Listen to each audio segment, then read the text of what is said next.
Spring 1453. The heart of the Eastern Roman Empire, Constantinople, stands on the edge of history.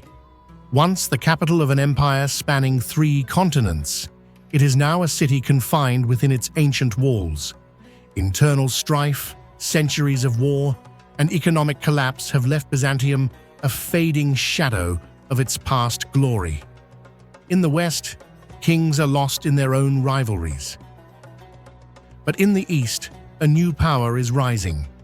The Ottoman Empire, stretching from Anatolia deep into the Balkans, dominates the region, and at its head stands a young ruler, Sultan Mehmed II. At just 21 years old, his ambition is clear: to capture Constantinople and transform the Ottomans from a regional kingdom into a true empire. Months of intense preparation follow. In Edirne, the Ottoman army assembles, tens of thousands of soldiers, engineers, and a growing navy, among them newly forged massive cannons capable of shaking the very walls of the city. On April 7, 1453, the Ottoman host reaches the walls of Constantinople. For both empires, there will be no turning back. The siege that follows will not only decide the fate of Byzantium and the Ottomans, but will mark the end of the Middle Ages and the beginning of a new era in human history. In 1451, when Sultan Mehmed II reclaimed the Ottoman throne, he set his ambition on a single, decisive goal: the conquest of Constantinople. The city divided Ottoman lands in two. It stood between the empire's Asian heartlands and its European domains, disrupting trade, communication, and military movement. At the same time, Byzantium maintained secret ties with Western powers, supported rebellious Anatolian beyliks, and conspired to weaken Ottoman control. As long as Constantinople remained independent, the empire could never be truly whole. Mehmed understood this clearly and made his decision. The city must fall. With that, preparations on an unprecedented scale began. The palace in Edirne turned into the empire's war headquarters. Engineers, architects, and gunsmiths worked day and night. Every corner of the Ottoman state was mobilized for the campaign. The first step was the reorganization of the army. The Janissaries underwent rigorous training. New artillery units were formed, and siege machines redesigned from the ground up. Sultan Mehmed summoned a Hungarian cannon master, Urban, to Edirne.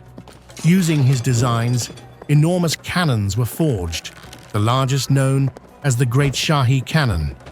Each shot could hurl stone balls weighing over half a ton, capable of shattering even the thickest medieval walls. Special wagons were built to move them. Roads were leveled. Bridges reinforced along the route. Meanwhile, the Ottoman navy expanded rapidly. New galleys were built in the imperial shipyards, and the fleet strengthened under Admiral Baltoğlu Süleyman Pasha. Every vessel had one purpose: to cut off Byzantine supply routes and seal the city's final escape by sea. By 1452, Mehmed ordered the construction of a fortress at the narrowest point of the Bosporus, Rumeli Hisar. Within months, the massive structure was complete. It controlled all passage through the strait, and from that moment on, no ship could reach Byzantium without the Sultan's permission. Through the winter, preparations continued relentlessly. Supplies were stockpiled, maps drawn, and the army's routes scouted. By the spring of 1453, everything was ready. Over 100,000 Ottoman soldiers, supported by the thunder of cannons, siege towers, and one of the largest fleets in the world, marched from Edirne toward Constantinople. There would be no turning back. This was not just a military campaign, it was a march that would change the course of history. In the spring of 1453, the Ottoman army set out from Edirne, a force of nearly 100,000 men marching toward the Great Walls of Constantinople. On April 7th, they arrived. The siege had begun. Behind the walls, only about 7,000 defenders stood ready. 2,000 of them were Latin mercenaries under the command of Giovanni Giustiniani Longo, a seasoned Genoese officer. The empire's greatest defense was not its army, but its walls. The triple line of Theodosian fortifications had withstood every assault for 1,000 years. The Ottomans encircled the city. Anatolian troops took the right flank, the Rumelian forces the left, and the Janissaries held the center. Sultan Mehmed II established his command tent opposite the gate of St. Romanus. Meanwhile, the Ottoman navy anchored along the Marmara coast and at the entrance to the Golden Horn. From Edirne, the colossal Shahi cannon was dragged across the countryside and positioned before the walls. Each shot hurled massive stone balls weighing hundreds of kilograms, shaking the ground like thunder. Its range and power were unmatched, but it could only fire a few times a day. Still, with every impact, the ancient walls began to crack. At sea, a separate battle raged. The Byzantine fleet, roughly 30 ships of Greek, Genoese, and Venetian crews, faced an Ottoman armada of over 150 vessels, mostly smaller galleys. On April 18th, the fleets clashed near the mouth of the Golden Horn. With the wind in their favor, the Byzantines prevailed. Several Ottoman ships were destroyed. The rest retreated. For a brief moment, morale in the city rose. But Mehmed did not falter. Days later, he conceived one of the most daring maneuvers in history. On the night of April 23rd, he ordered part of his fleet to be hauled over land. Using greased wooden planks laid across the hills of Galata, dozens of Ottoman ships were dragged through the night, and by dawn they appeared inside the Golden Horn, behind the defensive chain. The Byzantines were stunned. Their last safe harbor was now lost. Throughout May, the bombardment intensified.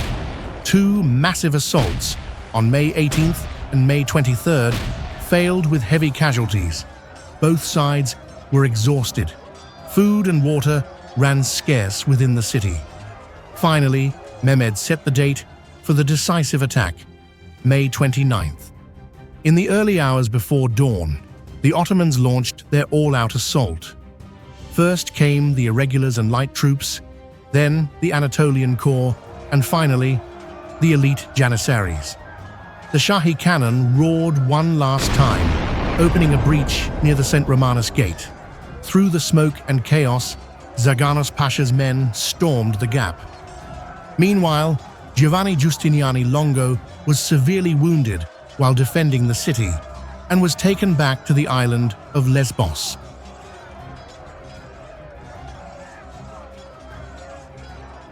Moments later, a soldier named Ulubatli Hassan climbed the shattered wall and raised the Ottoman banner high. The defenders broke. Emperor Constantine XI fell in battle, sword in hand.